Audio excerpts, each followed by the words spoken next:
पूजनीय संत समाज, सज्जनों और देवियों,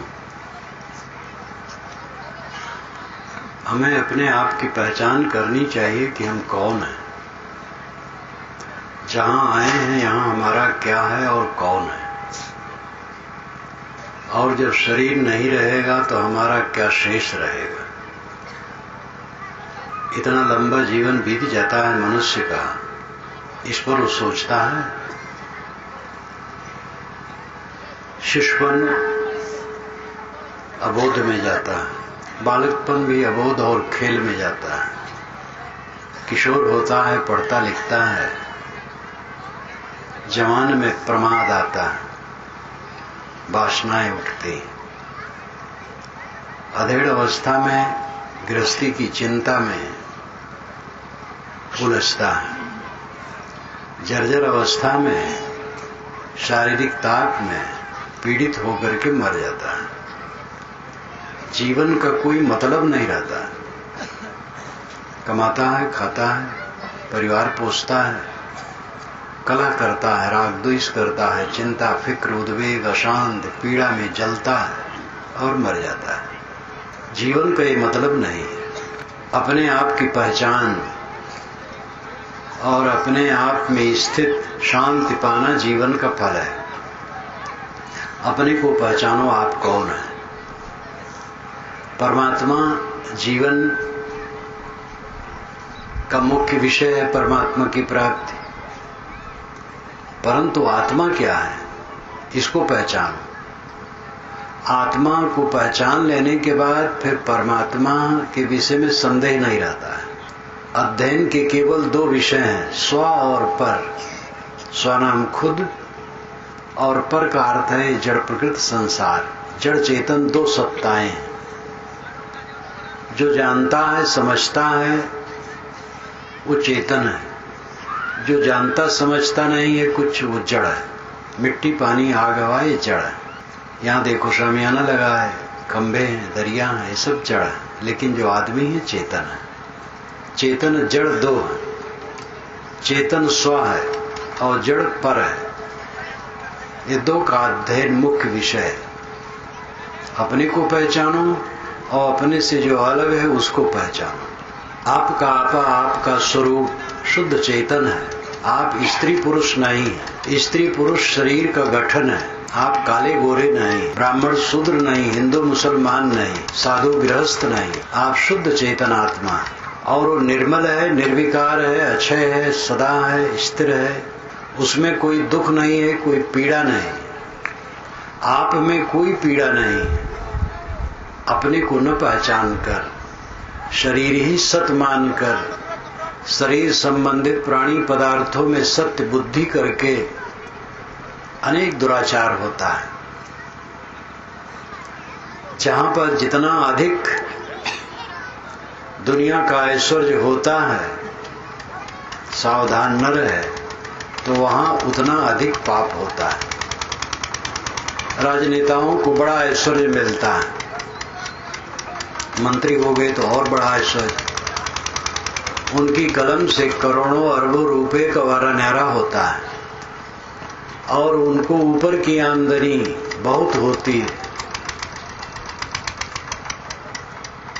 जहां जाते हैं वहां हाथ बांधे लोग खड़े रहते हैं अपने गर्ज के लिए। इसलिए सावधान न रहने से वहां बहुत बड़े बड़े पाप होते हैं। धर्म मंदिरों में, मठों में जहां ऐश्वर्य इकट्ठा हो गया और साधना नहीं है, वहां भी पाप होता है। गुरुगद्दी के लिए तिकड़मबाजी होती है, मुकदमे होते हैं, हत्याएं तक होती हैं। धर्म नेता, राजनेता, कोई भी नेता हो, जब ऐश्वर्य में उलझेगा और उसकी चित्तवृत्ति बहिर्मुख होगी तो पाप करेगा। ये ख्याल ही भूल जाता है कि हम कौन हैं और क्या करना चाहिए। जीवन कितने दिन का है। जीवन तो क्षणिक है। अभी आपने सुना, साधो ये मुर्दों का गांव। ये बहुत प्रसिद्ध पद है कबीर साहब का। उन्होंने कहा ये गांव मुर्दों का है। एक महात्मा एक जगह बैठे थे पेड़ के नीचे, झुग्गी, वहां पर झुरमुट और पेड़ पौधे सब थे। एक नौजवान घोड़ा पर सवार वहां आया। उसने कहा, है जोगीड़ा, बस्ती किधर है? तो महात्मा समझ गए अहंकारी, तो बोले नहीं, उंगली उठाई एक तरफ के लिए, तो उसी तरफ वो चल दिया। गया तो देखा वहां शमशान। उसको बड़ा गुस्सा आया, लौटा और कहा, तेरे को अकल नहीं, जोगी हो गया है, शमशान को तूने बस्ती बताई? महात्मा ने कहा, मैंने असली बस्ती बताई है। बस्ती उसे कहना चाहिए जहां पर लोग बस करके कभी उजड़े ना, और शमशान उसे कहना चाहिए जहां लोग मरे। जिसको तुम बस्ती कहते हो वहीं लोग मरते हैं, शमशान में कोई नहीं मरता है, सब बस्ती में मरते हैं। इसलिए बस्ती शमशान है, और शमशान में जो एक बार बसा कभी नहीं उजड़ा, इसलिए शमशान बस्ती। तब उसको लगा कि ये महात्मा साधारण नहीं, घोड़े से उतर पड़ा, क्षमा उसने मांगी। हम लोगों का सबका शरीर मुर्दा है, ये तो राम इसमें है, तो ये चैतन्य है। शरीर जो राह है, राम, उसके रहने से शरीर चलता है, नहीं तो हो जाएगी शरीर सड़ी। राम निकल जाए, आत्मा निकल जाए तो शरीर सड़ा हुआ। हड्डी की झोपड़ी, टट्टी पेशाब की पोटली, चाम का थैला, ये शरीर क्या है? गंदगी का आकर, दुखों का घर, अनेक प्रकार ताप, मानसिक उद्वेग, विकार, प्रतिक्रिया, रिएक्शन, चिंता, यही सबको तो ये खजाना है। क्या इसमें धरा है? इसमें जो असलियत है वो यह है कि अपने को पहचानो। आप देह नहीं, आप प्राण और मन नहीं, आप बुद्धि नहीं, आप शुद्ध चेतन हो। आप में कोई दुख नहीं है, दुख मान मान करके बनाया गया है। कर्मों से जीवन खड़ा है, कर्मों पर ध्यान दो, कर्मों को सुधारो, चित्त को निर्मल करो और परम शांति के लिए योग्यता बनाओ। पहले कर्मों की सुधार की जरूरत है। जहां हम लोग बैठे हैं, यहां गेहूं या धान बो दिया जाए तो कुछ नहीं होगा।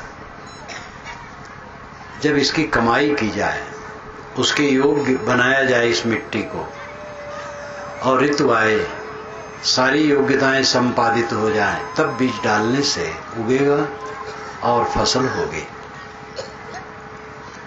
सुख शांत सब जीव को इष्ट है, कोई दुख नहीं चाहता है, सब सुख चाहते हैं। अपने सुख के लिए दूसरे को भी चाहते हैं, और किसी को कोई नहीं चाहता है।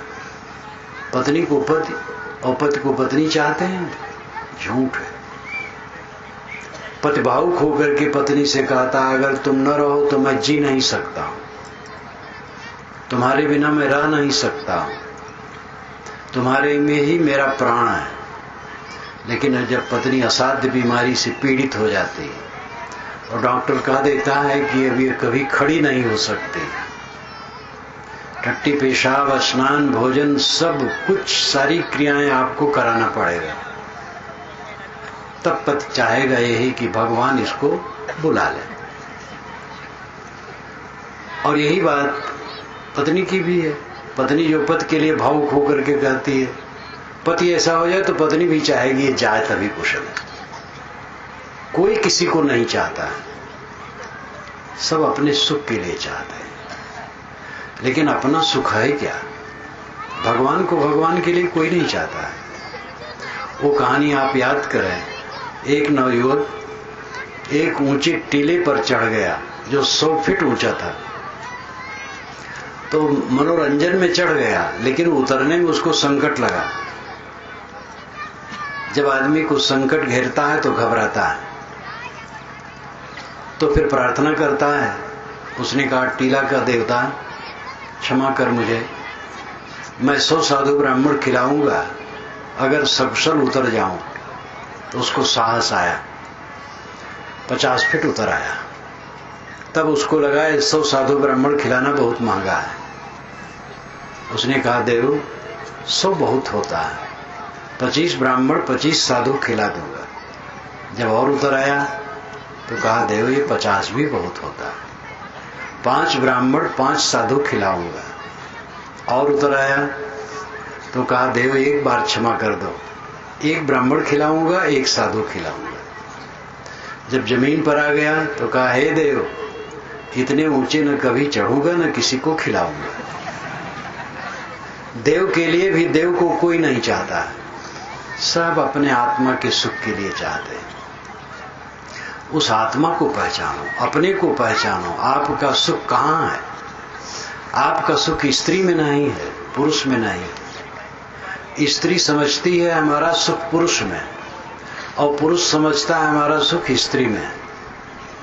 एक युवती को देख करके युवक आकर्षित होता है, युवती में सुख है। युवती के शरीर में अगर सुख है तो अपने शरीर के सुख को लेकर के वो सुखी रहती, फिर युवक के शरीर में उस सुख की कल्पना क्यों करती?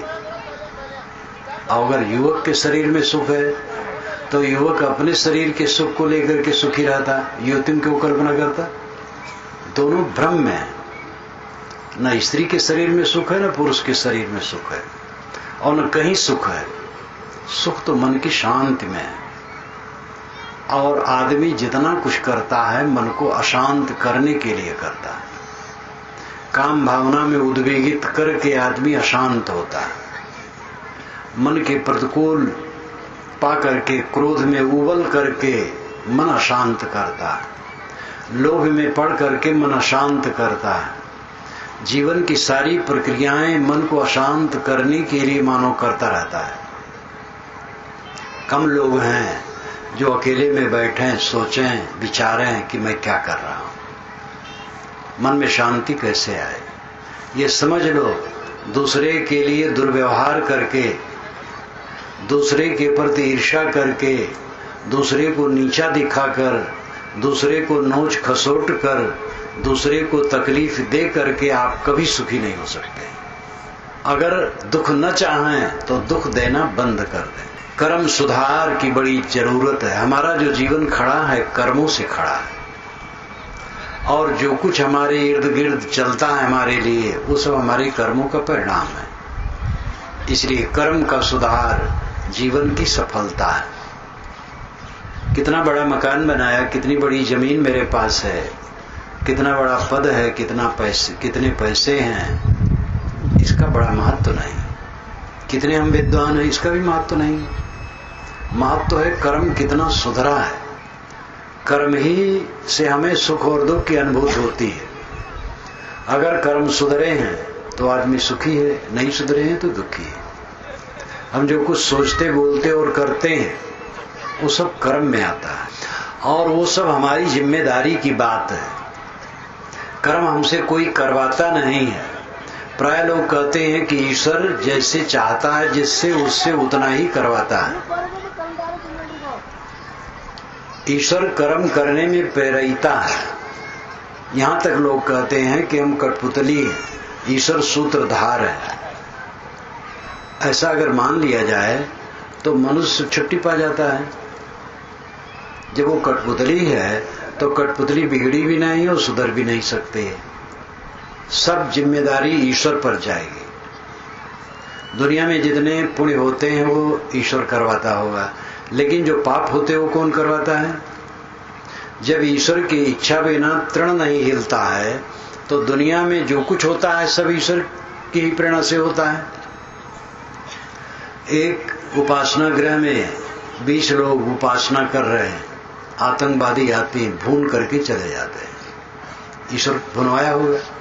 गत वर्ष में बंबई में ट्रेन में विस्फोट हुआ, कई जगह निरपराध लोग मारे गए, धन जन की हानि हुई, ईश्वर ने करवाया होगा। क्या ये समाधान है? लोग जोश में कहते हैं कि हम कठपुतली हैं, ईश्वर की इच्छा के बिना तृण नहीं हिलता है। तो जब चोरी करने के लिए चोर जाता है और दीवार काटता है तो ईश्वर की इच्छा होगी उसमें। नकब लगाना, चोरी करना, डाका करना, हत्या करना, पराई लड़कियों को उड़ा ले जाना, और भी जितने दुष्कर्म हैं, अरबों अरबों के गबन करने वाले राजनेता होते हैं, ये सब ईश्वर की प्रेरणा से ही होता होगा। क्या ये समाधान है? लोग ईश्वर को नहीं समझते। ईश्वर कह करके ईश्वर ईश्वर कहते भर हैं। कोई ऐसा ईश्वर नहीं है जो आपसे कुछ करवाता है। आप जो सोचते हैं उसके आप जिम्मेदार हैं। चाहे जैसा सोचे, अच्छा सोचे, बुरा सोचे, आप जिम्मेदार हैं। आप जो बोलते हैं उसके आप जिम्मेदार हैं, और जो इंद्रियों से करते हैं आप जिम्मेदार हैं। यही सच्चाई है। कोई किसी ने हत्या कर दी, पकड़ा गया, मुकदमा चला, अगर वो जज से कहा है कि ईश्वर ने हमसे करवाया है, जज छोड़ेगा नहीं, दंडित करेगा उसको, क्योंकि वो भी समझता है कि आदमी खुद करता है। शास्त्रों में ऐसी बात लिखी मिलती है। पंडित और महात्मा भी कहते हैं कि ईश्वर प्रेरक है, सब कुछ वही करवाता है। और ऐसी बातें भी लिखी हैं कि जीव जो कुछ करता है वही होता है, उस कर्म करने में वो स्वतंत्र है। दोनों बातें लिखी हैं। आप विवेक पूर्वक बात माने। शास्त्रों में उल्टी सीधी सभी बातें लिखी है। लिखने वाले भी अनेक लोग हैं। एक ही लेखक जिसको सच्चा बोध नहीं है, परख नहीं है, वो कहीं कुछ लिखेगा, कहीं कुछ लिखेगा। पूर्वा पर विरोध रहेगा, आगे पीछे विरोध रहेगा। इसलिए शास्त्रों का शास्त्र आपका विवेक है। कोई बात इसलिए न मान लो कि वो पुराने शास्त्र में लिखी है, और इसलिए भी मत मानो कि उसके पक्षधर बहुत लोग हैं। किंतु मानना न मानना विवेक पर निर्भर करता है। ये सोचो, सच क्या है, झूठ क्या है। अगर आप विवेक नहीं करेंगे तो आप सत्य नहीं समझ सकते, आपका बेड़ा पार नहीं होगा। विवेकी बने। जो कुछ हम करते हैं उसके हम जिम्मेदार हैं।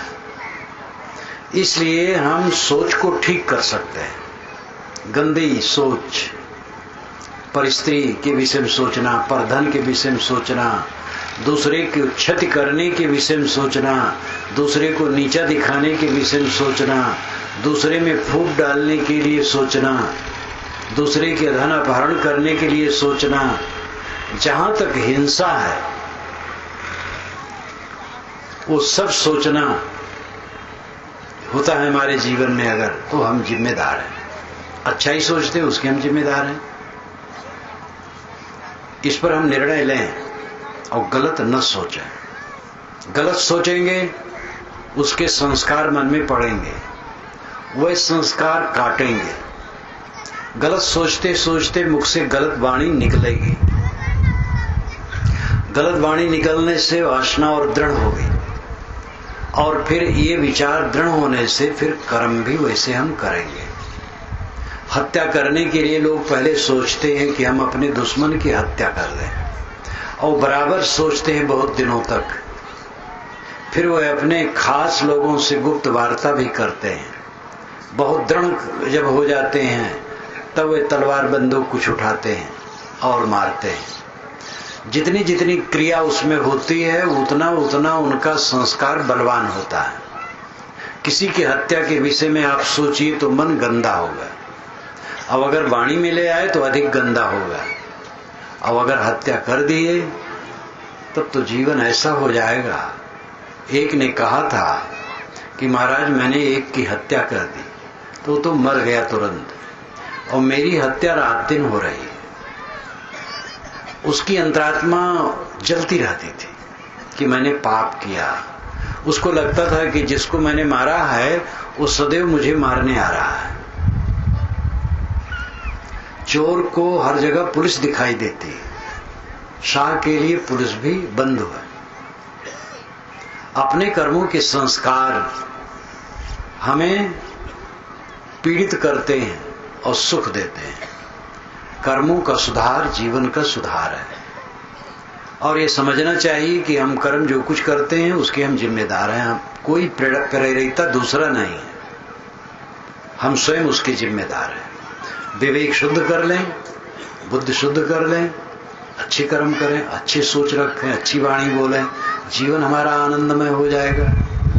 इसी के लिए सदगुरु कबीर की साखी है, यह मन तो निर्मल भया जैसे गंगा नीर, पीछे पीछे हर फिरे कहें कबीर कबीर। यह मन जब निर्मल हो गया गंगा पानी के समान, तो पीछे पीछे हरि घूमते हैं, कहते हैं कबीर मैं आपकी क्या सेवा करूं। ये अलंकारिक कथन है। कोई हरि ऐसा नहीं है जो मनुष्य बाहर बैठा हो और उसके पीछे चले। अपने अच्छे कर्म ही हरि बन जाते हैं, अपने बुरे कर्म शैतान बन जाते हैं। इसलिए अच्छे आदमी के संस्कार पवित्र होते हैं, पीछे पीछे भगवान घूमता है। खराब आदमी के संस्कार खुराफाती होते हैं, उसके पीछे पीछे शैतान घूमता है। अपने कर्मों को सुधारें। कर्म फल भोग कर्मों के अनुसार स्वयं आता है। जो कर्म करता है उसका फल स्वयं मिलता है। कौन देता है? ईश्वर देता है कर्म फल।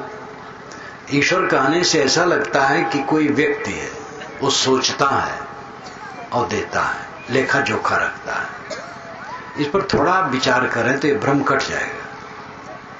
अगर ईश्वर व्यक्ति है, व्यक्ति का लक्षण होता है सोचना और क्रम से काम करना, तो ये विराट सृष्टि के जीवों को कर्म फल भोग नहीं दे सकता है।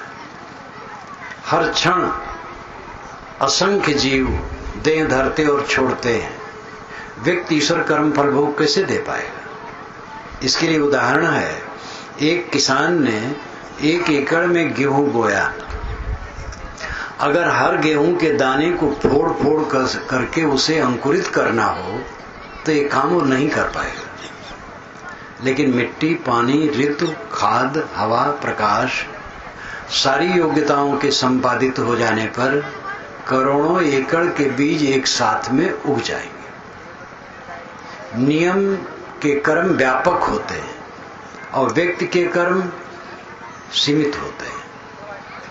नियम व्यापक होता है।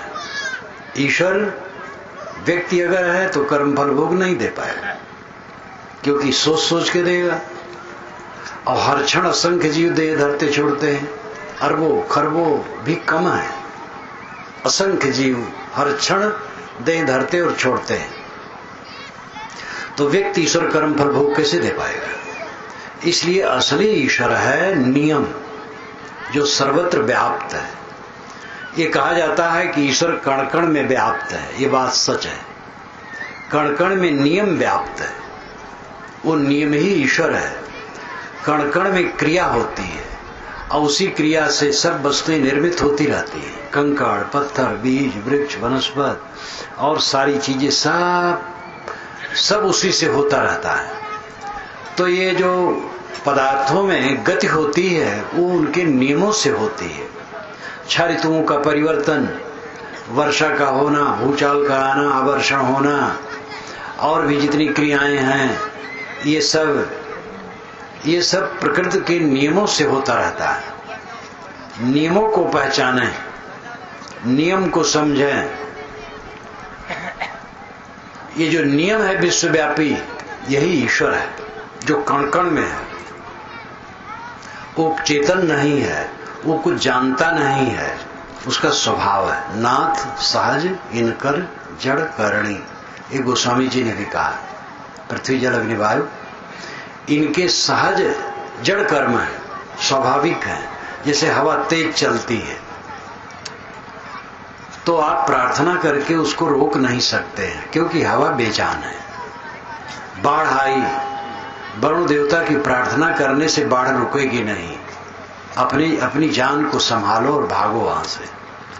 आग लग जाए तो अग्नि देवता की प्रार्थना करने से वो आग रुकेगी नहीं, सारी चीजों को भस्म करेगी। आपकी देह में पड़ जाएगी तो उसको भी भस्म करेगी। ये सब जड़ है, नियम जड़ है। वेद में इसको ऋत कहा गया है। ऋत के वेद में 3 अर्थ बताए गए हैं। एक तो है यज्ञ विधान, यज्ञ विधान को ऋत कहते हैं।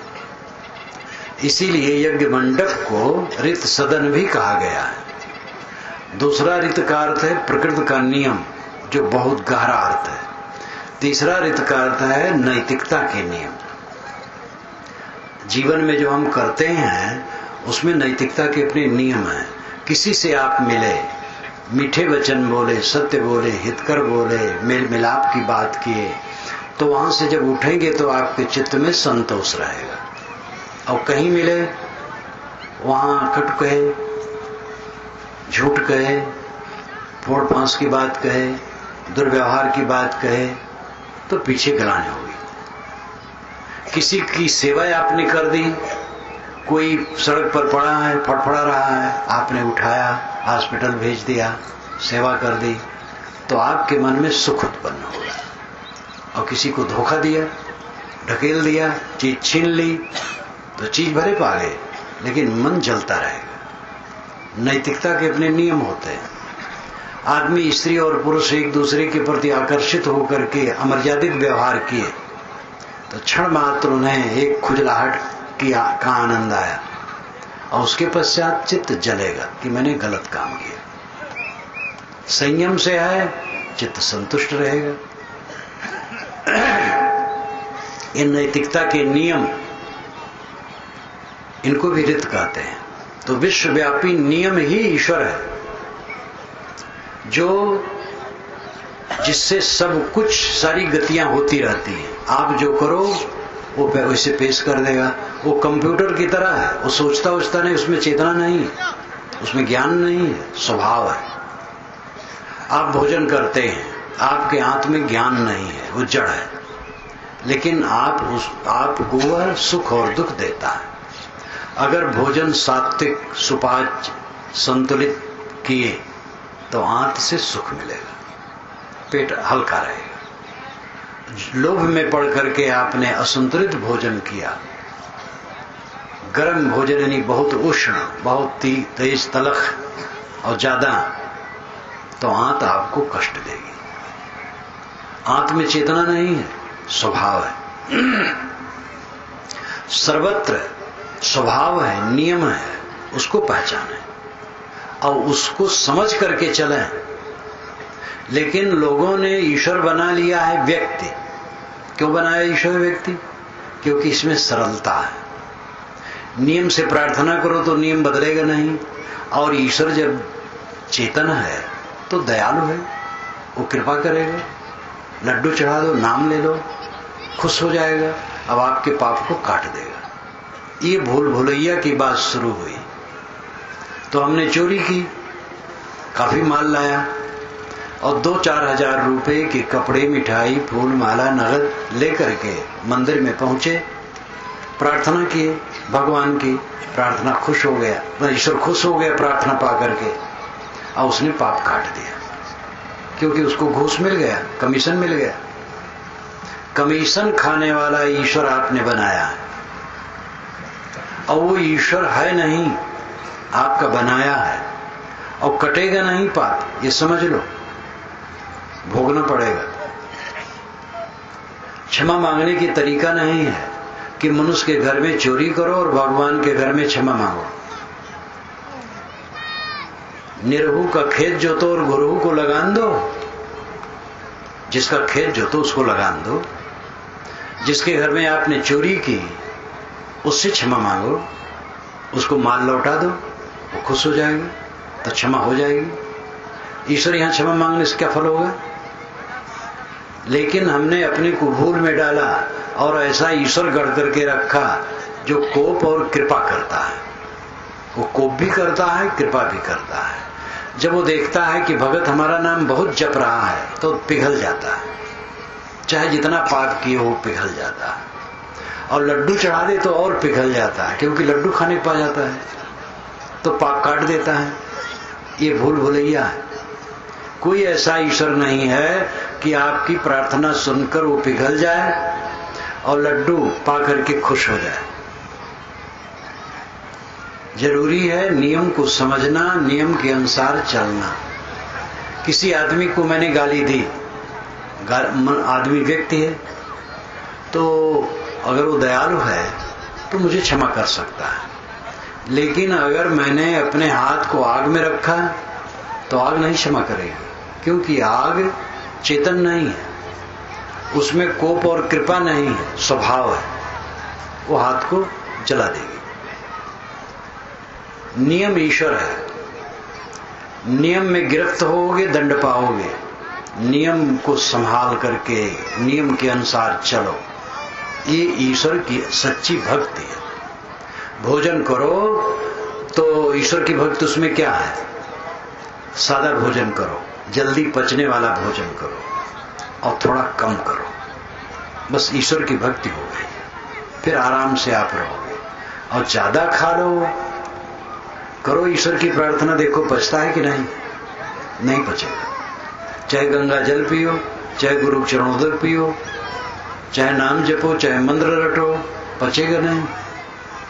गलत काम करने वाला दुख पाएगा। कुछ ज्ञानियों ने सिद्धांत रखा कि ज्ञानी को जो दुख देता है और जो सुख देता है, ज्ञानी अगर गलत करता है, उससे कोई पाप हो गया तो उसका फल उसके विरोधियों को पड़ता है, और जो अच्छा करता है उसका पुण्य उनके भक्तों को पड़ता है। ये बिल्कुल झूठ बात है। एक ज्ञानी है, उसने गलत काम किया तो उस गलती का पाप उसे पड़ेगा जो उस ज्ञानी को सताएगा, और उसने अच्छा काम किया तो उसका उत्तम फल किसको मिलेगा? उसके भगत को जो सेवा करता है। ये भक्तों को वर्गलाने के लिए और विरोधियों को धमकाने के लिए ये गढ़ा गया सिद्धांत है। ज्ञानी पाप करेगा, पुण्य करेगा, उसका फल उसे ही मिलेगा, दूसरे को नहीं मिलेगा। ज्ञानी का मतलब क्या है? जान लेना ज्ञान नहीं है, जान लेना जानकारी है। ज्ञान है जानकारी का आचरण। श्री पूर्ण साहेब ने कहा है, जान सबन में बंद रहाई, ज्ञान के भय मुक्त हो जाई। जान मात्र जीव तो सब हैं, लेकिन बधे हैं। ज्ञान होने से मोक्ष होता है। जानना, कौन नहीं जानता है कि मौत है, लेकिन कितने समय तक लोग याद रखते हैं। जब कोई मरता है तब लगता है कि दुनिया झूठी है, और अगर एक जवान आदमी, योग्य आदमी मरता है तो और लगता है कि दुनिया झूठी है, और थोड़े समय में सब भूल जाते हैं। यहां तक होता है कि पिता की लाश पड़ी है, गुरु की लाश पड़ी है, और लड़के और चेले धन के लिए राजनीति करते हैं, दलबंदी करते हैं। तो होश कहां है उनको? मृत्यु तो सब जानते हैं, लेकिन मृत्यु को जो निरंतर देखता हो, निरंतर शरीर के अंत को देखता हो, धन्य। मोक्ष, इसमें मोक्ष है, पूरा मोक्ष है। ज्ञान की स्थिति यही है कि मौत को निरंतर देखे। साधुई मुर्दों का गांव आपने सुना, बहुत महत्वपूर्ण गीत है। मौत को जो निरंतर देखता है वो पाप नहीं करता है। एक नवयुवक भक्त गुरु का शिष्य था, उतना बोध उसे नहीं था।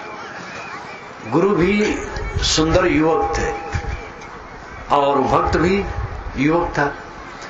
तो भक्त के मन में बारंबार आए कि मेरे मन में काम वासना आती है, गुरु महाराज भी सुंदर युवक हैं, तो क्या उनके मन में काम वासना नहीं आती होगी? ये कल्पना उसको कई बार हो। एक बार उसने पूछ लिया, महाराज जी आपको क्या काम वासना नहीं आती? तो महाराज जी हंस पड़े, कि ठीक है, इसका समाधान मैं कभी करूंगा। दूसरे दिन आया तो उन्होंने कहा कि आज आधी रात को 12 बजे रात में तुम्हारा शरीर छूट जाएगा। ऐसा कुछ बताया कि उसको पूरा विश्वास करा दिया। वो एकदम आतंकित हो गया, घर गया, कुछ दान पुण्य किया, चद्दर लपेट करके लेट गया। पत्नी आई, कहीं भोजन कर लो, कहीं नहीं, भोजन नहीं करूंगा। और रात बीती, पत्नी आई, मजाक करने लगी, उसने डांटा, और उसके सामने तो मौत लटकी थी। 11 बज गए, 1 घंटा बाकी और है, दिमाग एकदम सनसना रहा है मौत के लिए। 12 बजने में 5 मिनट बाकी है, दिमाग की स्थिति बहुत विचित्र हो गई है। 12 बज गए, 1 बज गया, मरा नहीं। सुबह हुआ, गया, कहा महाराज मैं मरा नहीं, आप कैसे कहते थे? उन्होंने कहा आज तुम काम विकार में कितना ग्रस्त थे। कहे महाराज काम की कोई बातें नहीं, मौत लटकी थी सामने, काम का तो पता नहीं था। उन्होंने कहा कि तुम्हें जब मैं बताया था, दिन में बताया था, कई घंटे आधी रात का समय आने में था, लेकिन मैं तो ये नहीं मानता हूं कि जो सांस निकली फिर लौटेगी। जो मृत्यु को देखता है वो मोक्ष को देखता है। तथागत बुद्ध ने कहा जो शून्य को देखता है वो निर्वाण को देखता है। तो शून्य का अर्थ हुआ कि शरीर शून्य हो जाएगा, शरीर नहीं रहेगा। शरीर मेरा मिटेगा तब क्या रहेगा? सब शून्य, कुछ नहीं रहेगा। जितनी उपलब्धियां हैं, जिन पदार्थों, प्राणियों, परिस्थितियों से हम जुड़े हैं, शरीर छूटते ही उनका शून्य होना पक्का है। इस शून्य को जो देखता है वो निर्वाण को देखता है। जो सबके अंत को देखता है वो मोक्ष को देखता है। और अंत, सभी के शरीर का अंत पक्का है, लेकिन हम बदहवास, होश में नहीं। मरते मरते जग मुआ मोए न जाना कोई, ऐसा होए कि ना मुआ बहुर न मरना हो। मरते मरते जग मुआ बहुर न किया विचार, एक सयानी अपनी परबस मुआ संसार। विवश होकर के आदमी मरा, स्वयं सुबस होके न मरा। सुबस होके अपने मन इंद्रियों को जीत करके मरना। मरने के पहले मर लिया प्रकाश, फिर मरना नहीं। ऐसा जीवन जीना चाहिए जिसमें लगे कि सब अपने हैं, और ऐसा मरना चाहिए कि लगे कुछ अपना नहीं। इस संसार में जितने लोग हैं सब अपने हैं, पराया कौन है? सब सजाति बंधु हैं, लेकिन अंधता कौन किसका है? जीव अकेला है, ये किसी के साथ रहने वाला नहीं है, और इसके साथ कुछ रहने वाला नहीं और कोई रहने वाला नहीं है। इस तथ्य को समझना चाहिए। कर्म का सुधार बहुत जरूरी है। कर्म करने में माफी की गुंजाइश बिल्कुल नहीं है। कर्म फल भोग में जो हम कर्म करते हैं, उसके फल भोग में जो हम माफी चाहते हैं वो गलत है। कोई माफी करने वाला नहीं है, कोई क्षमा करने वाला नहीं है। कर्म का फल भोग आएगा तो उद्धार का क्या रास्ता है? बुरे कर्मों को छोड़ देना। चोरी करना जो छोड़ देता है, वह चोर कुछ दिन में पुलिस की दृष्टि में भी प्रमाणित हो जाता है। पुलिस भी उसको मानती है कि ये चोर नहीं है, और थाने से उसका नाम कट जाता है। गलती किसी से हो जाए, उस गलती को गलती समझ ले और फिर न दोहराए, पूरी ग्लानि कर ले, तो उसका पाप कट जाता है। इसलिए बुराई छोड़ने से बुराई कटती है। बुराई करते रहे और नाम जपते रहे। ऐसे ऐसे ग्रंथ में लिखी बातें हैं कि दिन भर जो पाप करो, शाम को जप लो अमुक मंत्र, कट जाएगा, और रात भर जो पाप करो सुबह की जप से कट जाएगा। ऐसे गुरु आज भी हैं। व्यभिचार के पाप कटने के लिए अमुक मंत्र बताते हैं, और चोरी के पाप कटने के लिए अमुक मंत्र। उनके यहां सब मंत्र रिजर्व है, और उसको समझ लो, ऐसे करो, सब पाप आपका कटता चला जाएगा, कोई पाप नहीं रहेगा। ये सब धोखेबाज है, गुरु नहीं है। गुरु के वेश में ठगने वाले।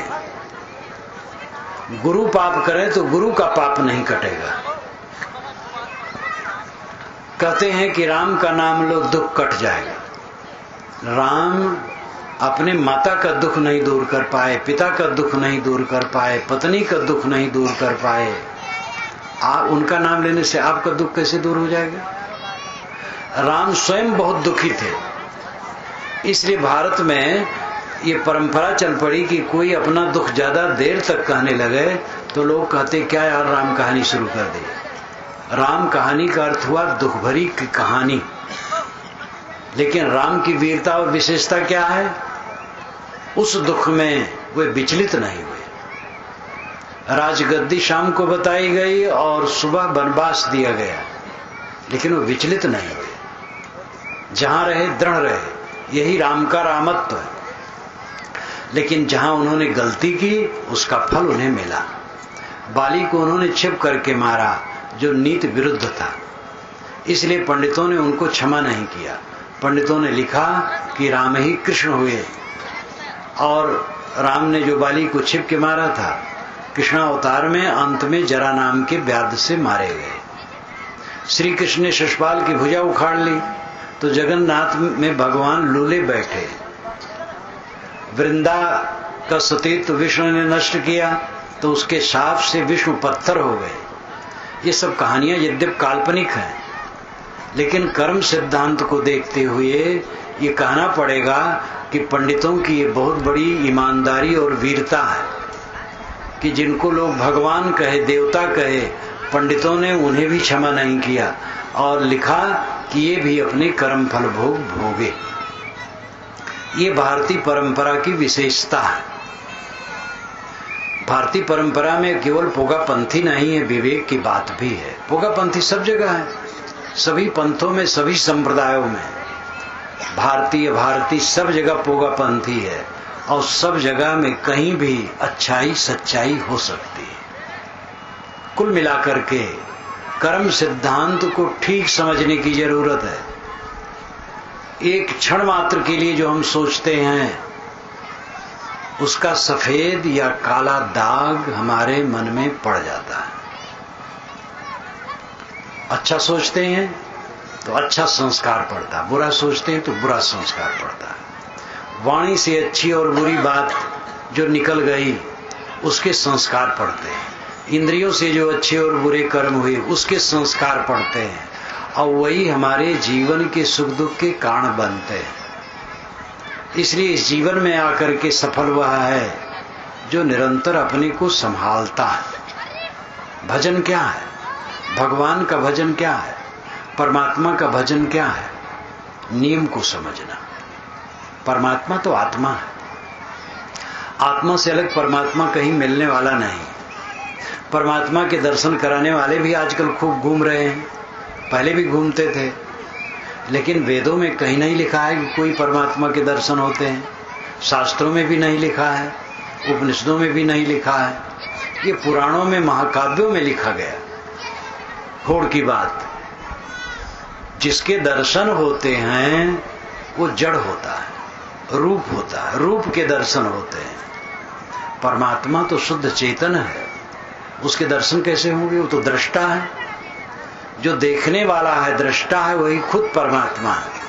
प्रेतात्मा, दुष्टात्मा, शुद्ध आत्मा, महात्मा, परमात्मा, इन सारे शब्दों में आत्मा मूल है। प्रेत आत्मा का अर्थ होता है गया हुआ आत्मा। प्रेत आत्मा, प्रेत नाम गया हुआ, आत्मा नाम चेतन जीव। प्रेत आत्मा गया हुआ आत्मा, दुष्ट आत्मा खराब स्वभाव का आत्मा, शुद्ध आत्मा अच्छे स्वभाव का आत्मा, महात्मा जो इंद्रियजयी है, परमात्मा गुणातीत जिसके मन के विकार पूरे छीड़ हो गए हैं, जिसके मन में मैल नहीं, निर्मल मन, सब समय निर्मल मन, वो परमात्मा है। आप खुद परमात्मा हैं। मैल है, उसी मैल को काटिए, फिर परमात्मत्व का अनुभव अपने आप होगा। परमात्मा मिलता नहीं है क्योंकि खोया नहीं, वो नित्य प्राप्त है। कर्म सुधारने की आवश्यकता है, इसलिए कर्मों को सुधारें। कर्म का फल भोग कर्मों के अनुसार स्वयमेव मिलेगा। बीज से वृक्ष होते हैं, बरगद का दाना बहुत छोटा होता है और उड़ करके अगर किसी बिल्डिंग की दराज में पड़ जाए दीवार के, और वहां धूल कुछ आ जाए और पानी आ जाए, तो उसमें वही उग जाएगा और विशाल वृक्ष बन जाएगा, कोई उखाड़ करके फेंके ना तो।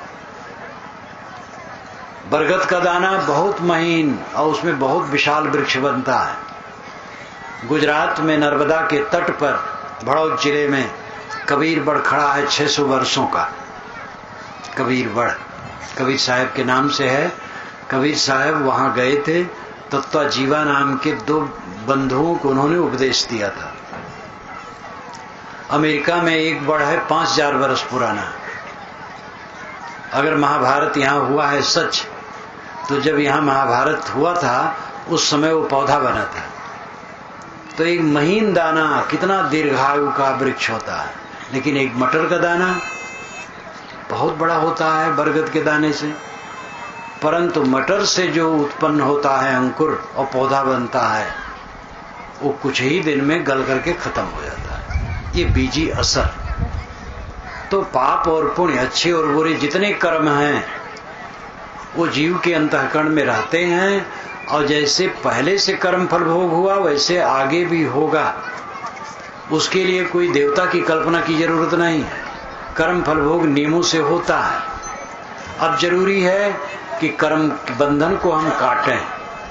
अगर आदमी ने पाप पुण्य किया है तो दोनों के फल होंगे, लेकिन अगर इसी जीवन में उसने आत्मबोध प्राप्त किया, वैराग्य पूरा हुआ, निष्काम हो गया, आत्मलीन हो गया, तो पाप पुण्य उसके दोनों निष्फल हो जाएंगे और वो मुक्त हो जाएगा। लेकिन अगर ऐसा नहीं हुआ, सामान्य सदाचार में रहा, तो फिर से देह धरेगा, तो पाप के भी फल आ सकते हैं, पुण्य के भी फल आ सकते हैं। जब तक देह धरना है तब तक पाप पुण्य कर्मों से कोई बचता नहीं, यानी फल से। इसीलिए कितने ज्ञानी संतों को ऐसे ऐसे कष्ट होते हैं जो आश्चर्य होता है। रमण महर्षि दक्षिणी भारत के संत थे, जो 14-15 वर्ष की उम्र में सन्यासी हो गए थे और बड़े सरल, बड़े पवित्र, लेकिन उनको कैंसर की बीमारी हुई। 4 बार ऑपरेशन किया गया और कैंसर में शरीर छूटा, जीवन निर्मल। तो यही मानना पड़ेगा कि पूर्व जन्म के कभी के पाप थे। वह पाप देह भोग में तो आ गए, लेकिन वो बंधन नहीं बन सकते। तो जब तक जीव को अपने आप का बोध पूरा नहीं होता है और विषयों से वैराग्य नहीं होता है और अपने आत्मा में स्थिति नहीं प्राप्त करता है, तब तक अपने किए गए कर्मों के अच्छे और बुरे फलों को उसे भोगना पड़ेगा। लेकिन आध्यात्मिक मार्ग में वो चल पड़ा तो आध्यात्मिक उन्नति आज होगी और आगे देह मिलेगी, उसमें भी होगी। पहले के पाप कर्म उसको आध्यात्मिक मार्ग से रोक नहीं पाएंगे, केवल देह में भोग में आ सकते हैं। इसलिए कल्याण का रास्ता उसके लिए खुला है जो कल्याण का काम करना चाहे। कल्याण उसी का है जो आज ही सारे दुष्कर्मों को छोड़ दे, बुरा सोचना बंद कर दे, बुरा बोलना बंद कर दे, बुरा करना बंद कर दे, उसका जीवन निर्मल हो जाएगा। जिसका जीवन निर्मल हो गया उसका कल्याण है। इसलिए कर्म सुधार की आवश्यकता है। इसमें हम एक काल्पनिक ईश्वर को ला करके उलझ जाते हैं और उसके पीछे फिर इतना इतना अपराध का तांडव चलता है कि बस भगवान को खुश कर लो, चाहे जितना पाप करो। 18 पुराण और महाभारत, इन 19 जिल्दों में से अगर छांटा जाए तो करीब 40,000 श्लोक निकलेंगे जो महिमा में लिखे गए हैं कि प्रयाग में मुंडन कोई करा ले तो मुक्त हो गया। अब क्या इस दम है इस कथन में? नाम लेते बहुत सिंधु सुखाई, नाम लेते संसार सागर सूख जाता है। नाम तो सब लेते हैं। घर का मालिक जब सोने चलता है रात में तो कहता है भगवान अब मैं सोने जा रहा हूं, तू ही रक्षक है। और चोर दीवार के पीछे खड़ा कहता है भगवान अब नकब काटने जा रहा हूं, दांव लगाना। तो नाम तो दोनों लेते हैं। भगवान और देवता का नाम लेकर के मासूम प्राणियों के गले पर छुरी रेती जाती है। मांस के लिए मनुष्य की जीभ लपलपाती है, तो धार्मिक भी बना रहना चाहता है और मांस भी नहीं छोड़ना चाहता है, तो वह भगवान का और देवता का नाम लेकर के निरीह प्राणियों के गले पर छुरी ले लेता है। ये कितना बड़ा पाप है। तो नाम लेना और ये बाहरी टंट घंट से काम न बनेगा। नखरा बनाए राम न मिले हैं, कबीर साहब ने कहा। ये नखरेबाजी से कल्याण नहीं होगा, जीवन को शोधना होगा। जीवन को शोधो। एक अनगढ़ पत्थर को कलाकार छेनी हथौड़ी से छीन छीन कर सुंदर मूर्ति और वस्तु बनाता है। आप तो राजस्थान के निवासी हैं और इस क्षेत्र में है कि चलते फिरते आप कहीं देख सकते हैं किसी नगर और कस्बा में कि पत्थर की बड़ी बड़ी शिलाएं पड़ी हैं और कलाकार उसमें बैठा है और खोद रहा है। मस्तक निकल आया है, सीना निकल आया, हाथ निकल आया है, खोदता जाता है और सारा अंग निकलता चला जाता है और एक शिला मनुष्य के आकार के रूप में उपस्थित हो जाती है। शिला का दाम कम है, लेकिन तराश करके मानवाकार कर देने पर उसका दाम बहुत बढ़ जाता है। हमारा जीवन अपने आप निखरा निखराया है, इसको सुरक्षित रखो। चीटी चावल ले चली, बीच में मिल गई दार, कहें कबीर संसो पड़ा एक ले दूजी टार। चीटी चावल लेके चली, बीच में दाल मिल गई और उसको संशय पड़ा कि दाल ले लूं तो चावल छूट जाएगा, क्या करूं। खड़ी हो गई, कबीर साहब आ गए, उन्होंने कहा एक ले दूजी डाल, एक को ले दूसरे को छोड़, दोनों नहीं बनेगा।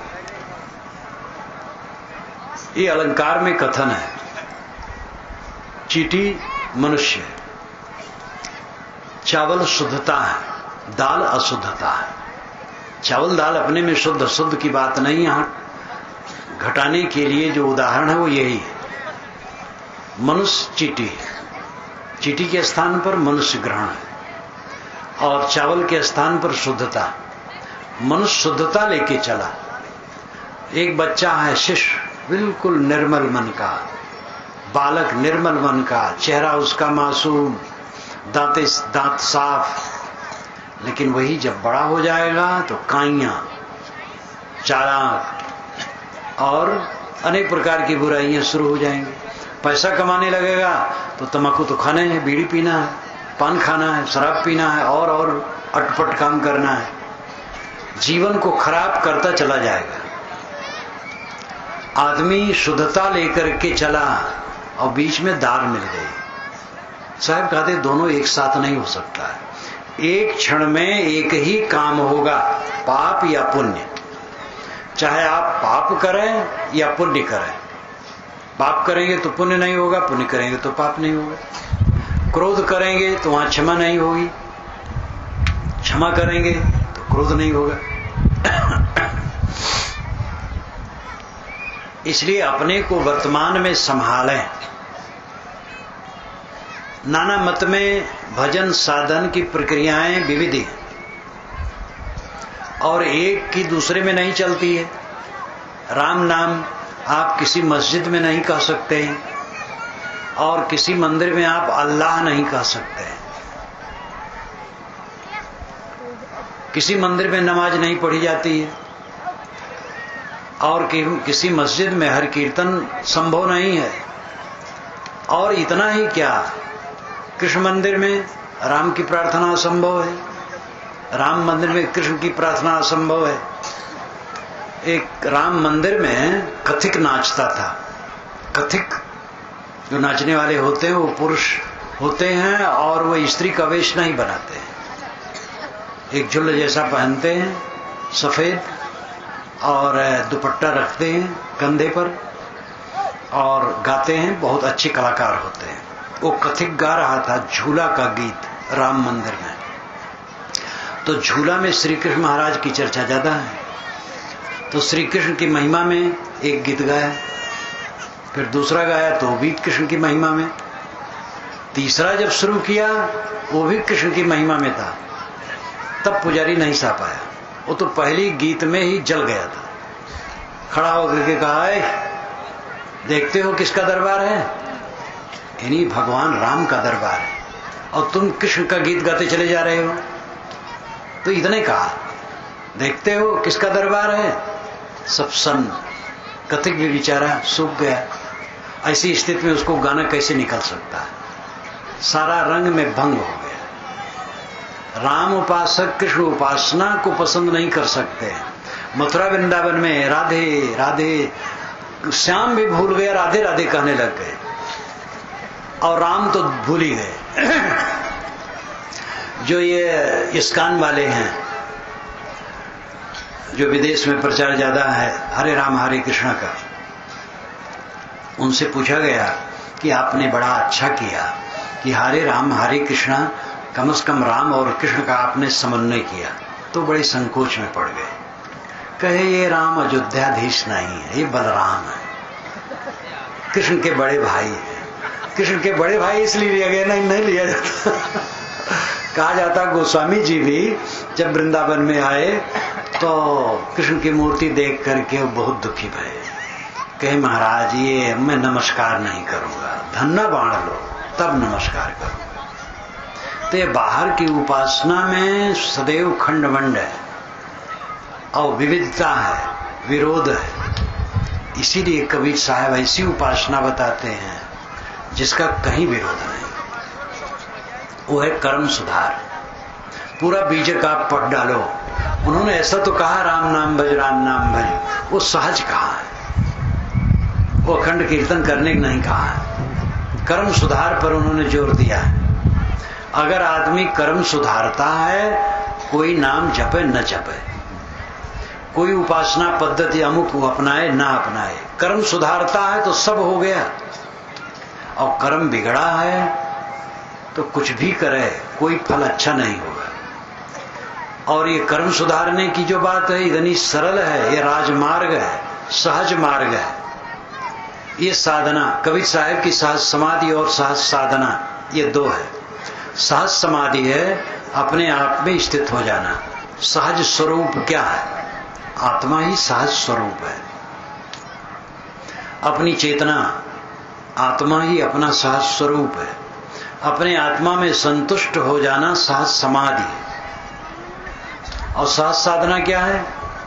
उठते बैठते चलते फिरते कोई काम करते समय अपने मन को देखो कि मन क्या सोचता है।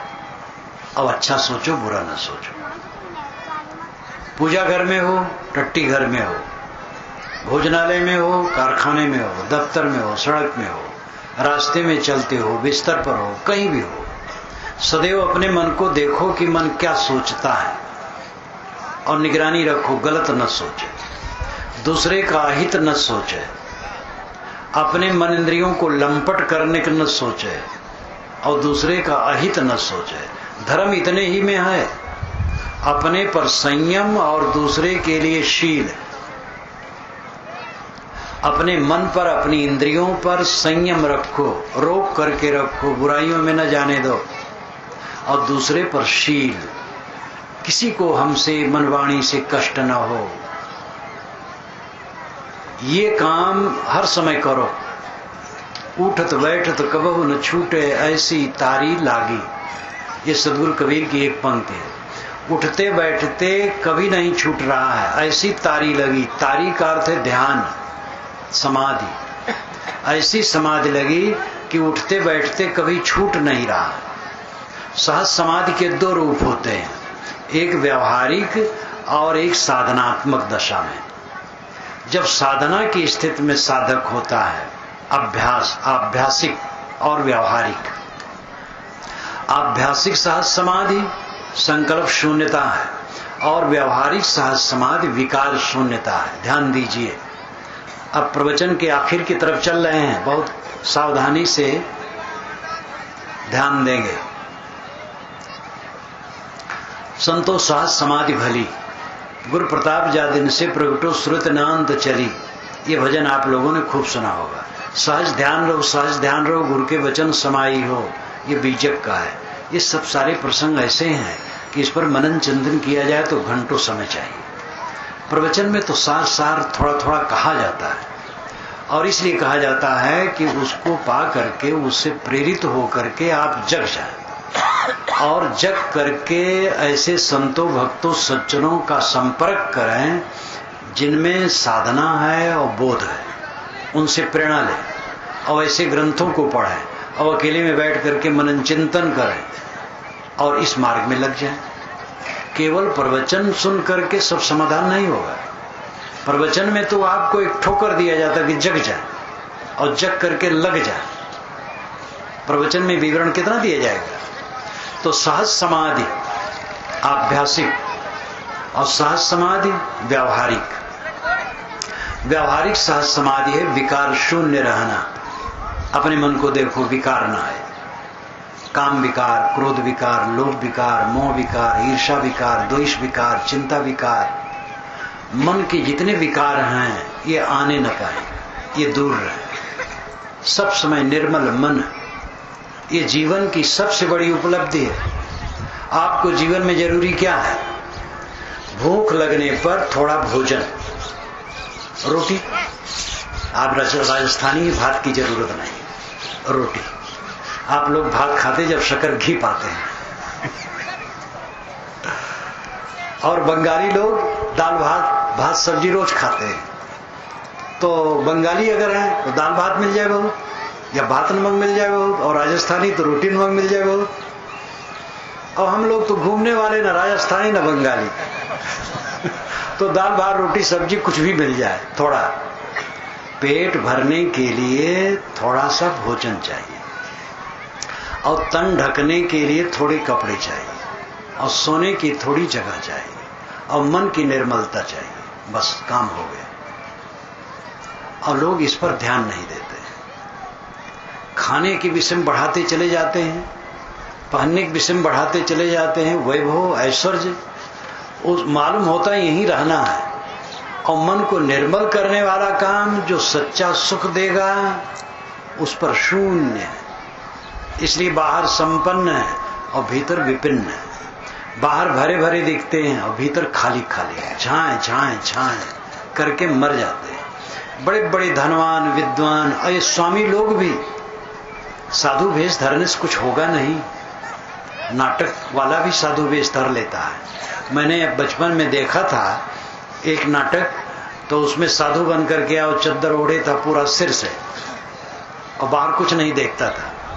जब उसके ऊपर कोई पैसा रखे तो फर दे फेंक दे, और सब लोग हंसे। पैसे के लिए तो बेचारा नाच रहा है, लेकिन दिखा रहा है कि भाई साधु पैसा फेंक देता है। हम लोग तो सर पैसा फेंकते नहीं, आप लोग जो देते हैं धर लेते हैं, तो हमसे तो अच्छा वही है लेकिन वो नकल करता था। तो साधु कोई वेश धर सकता है, साधु का वेश काम न करेगा, आचरण काम करेगा। वेश की मर्यादा है आचरण में रहना।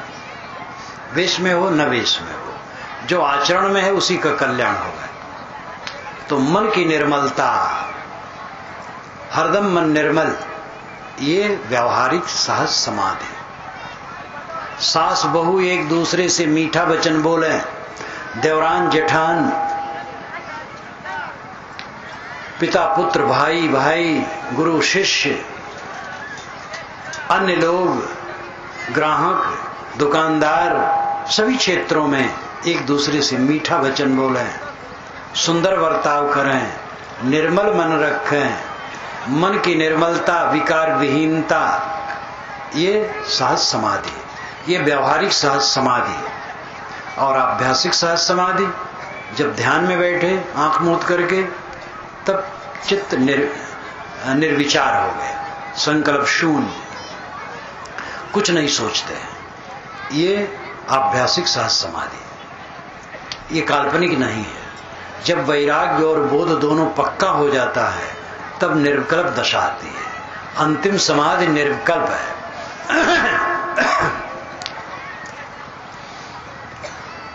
योगश्चित्त वृत्ति निरोध, पतंजलि महाराज ने कहा है। योग का अर्थ होता है चित्त वृत्ति का निरोध, चित्त की वृत्तियां, संकल्प विकल्प शांत हो जाना। तो ये काल्पनिक नहीं है, तथ्य है। लेकिन जब तक दुनिया में राग है, मन कैसे ठहरेगा? कितने लोग पूछते महाराज ध्यान तो करता हूं, मन ठहरता नहीं। मन को उद्वेगित करने का काम सुबह से कर रहे हो, कैसे ठहरेगा? मोह कर रहे हो, बैर कर रहे हो, ईर्ष्या कर रहे हो, कटु बोल रहे हो, फोड़ फांस की बात कर रहे हो, दूसरे को धोखा देने की बात कर रहे हो। अगर ऐसा नहीं करते हो तो भी इंद्रियों के भोगों की लोलुपता बनी है। अभी दूसरी चीज तो नहीं छीनते हो, अपनी कमाई खाते हो या किसी ने प्रेम से दिया वो खाते हो, परंतु इंद्रियों पर वश नहीं। अभी विषय वासनाएं मन में बनी हुई हैं, लोलुपता बनी हुई है, तो उसको छीण किए बिना चित्त एकाग्र कैसे होगा? तो अभ्यास काल में चित्त एकदम शांत हो जाए, ये सहज समाधि है, ये आध्यात्मिक सहज समाधि है। और व्यवहारिक सहज समाधि चलते फिरते उठते बैठते किसी भी स्थिति में मन निर्मल रहना। पूजा में मन निर्मल है और टट्टी घर में भी मन निर्मल है। सड़क पर ईंट कूटते हैं, गिट्टी पत्थर कूटते हैं, मन निर्मल है। पूजा और दफ्तर में काम करते मन निर्मल है। हर जगह मन निर्मल रखना ये व्यावहारिक सहज समाधि है, जिसको सहज साधना कहना चाहिए। तो मन को निर्मल रखने का काम कठिन नहीं है, सरल है। काले शरीर को आप गोरा नहीं बना सकते, जवान को बूढ़ा, बूढ़े को जवान नहीं बना सकते, स्त्री को पुरुष, पुरुष को स्त्री नहीं बना सकते, लेकिन मैले मन को निर्मल कर सकते हैं। मोक्ष का काम सरल है, भोग का काम सरल ही नहीं असंभव है। एक 60-70 वर्ष का बुढ़वा नौजवान नहीं हो सकता है। जितने लोग यहां बैठे सब प्रधानमंत्री नहीं हो सकते। जो भोग चाहो वो सब मिल नहीं सकते। इसलिए भोग कठिन ही नहीं असंभव भी है और मोक्ष सरल है। मोक्ष छोड़ने से होता है और छोड़ने में सब स्वतंत्र है। पकड़ने से भोग मिलता है और छोड़ने से मोक्ष मिलता है, और पकड़ने में सब परतंत्र है। पकड़ते पकड़ते हमारा शरीर बूढ़ा हो गया और इसको पकड़ करके जवान नहीं रख पाया। पकड़ते पकड़ते हमारे साथी कितने मर गए, बिछुड़ गए और विरोधी हो गए, उदासीन हो गए। पकड़ते पकड़ते दुनिया की चीजें सब खिसकती चली गई। यहाँ जो बुजुर्ग बैठे हैं, शुरू से अपनी जवानी से कितना पैसे पकड़े, वो क्या स्थिर है? कोई चीज स्थिर नहीं। इसलिए पकड़ने से भोग मिलता है और पकड़ना असंभव है। जो हम पकड़ते हैं छूट जाता है। छोड़ने से मोक्ष होता है और छोड़ना सरल है, छोड़ दो बस। हमें यहाँ कोई कह रहा हो महाराज हम चल दिए, तो कोई क्या करेगा? और हम कहें जहां हम बैठे ये जमीन हमें मिल जाए, हम आश्रम बनाएंगे।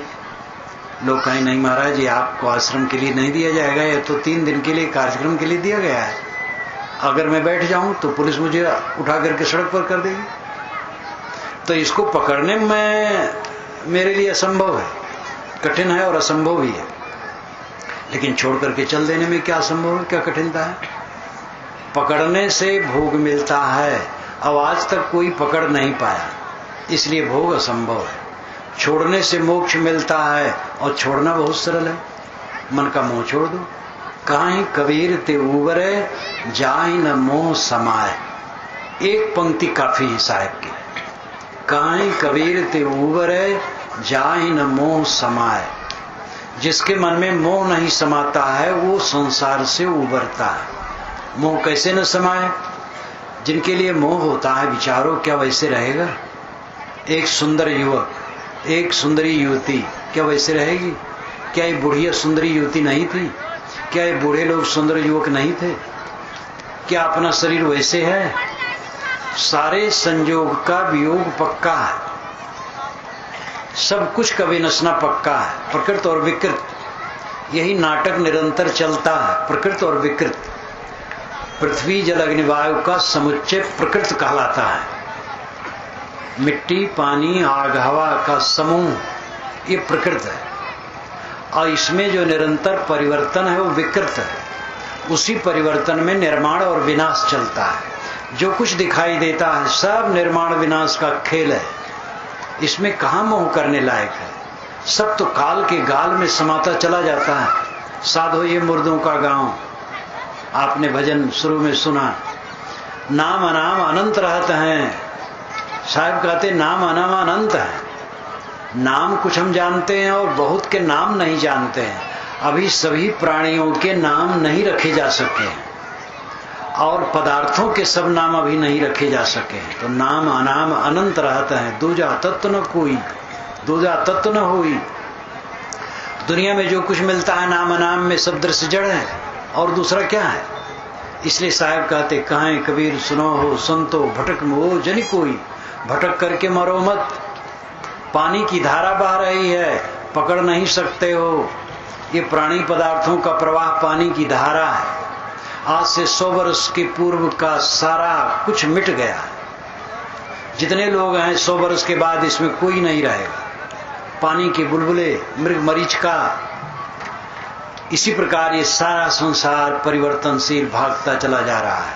साहब कहते झूठ झूठा कह डारहू मिथ्या यह संसार, ते कारण मैं कहत हूं जाते हुए उबार। सब संबंध झूठा है, झूठा करके छोड़ दो। झूठा का मतलब ये नहीं कि तीनों काल में नहीं है। प्रकृति है और उसकी विकृति है। आत्मा से भिन्न जड़ प्रकृति है और उसमें जो परिवर्तन होता है विकृति है। और प्रकृति विकृति से भिन्न आप है। आप में ये तीनों काल में जगत नहीं है, जगत में जगत है। सारा संबंध क्षणिक है। जो अभी है और अभी न रहे उसका क्या महत्व है? और कुछ नहीं रहेगा, मेरा अपना माना शरीर खो जाएगा। इसलिए जगह मोह भंग करें। मैंने आपसे कहा कि अपने को पहचानो। आप अविनाशी चेतन आत्मा हैं, अमर हैं। आप परब्रह्म हैं, परमात्मा हैं, ईश्वर हैं, खुदा हैं, गॉड हैं। बड़े बड़े शब्द जो हम कहते हैं उस सब की चरितार्थता आप में है। जीव को हटा करके शिवत्व का उद्घाटन कहीं नहीं हो सकता है। आत्मा छोड़ करके परमात्मा कहीं नहीं मिल सकता है। आप परमात्मा। आप दुखी क्यों हैं? हम दुखी क्यों हैं? अज्ञान बस, मोह बस, अविवेक बस। साधु संगत करके, स्वाध्याय साधना करके इसी चीज को समझना है। इसी की प्रेरणा लेने के लिए आप यहां आए हैं। प्रेरणा लें और साधु संगत में लगें, सदग्रंथों के मनन में लगें, अकेले बैठ करके ध्यान चिंतन में लगें। रोज सब लोग समय निकालो, सुबह शाम 1-1 घंटा, आधा घंटा अकेले में बैठो, सोचो मैं कौन हूं, जगत क्या है, मेरा संबंध इनसे कितना है। ये सब कुछ तमाशा आजकल में खो जाने वाला है। इस पर विवेक करो, प्रकाश मिलेगा, शांति मिलेगी, कल्याण होगा। मैं अपनी वाणी को यहीं विराम देता हूं।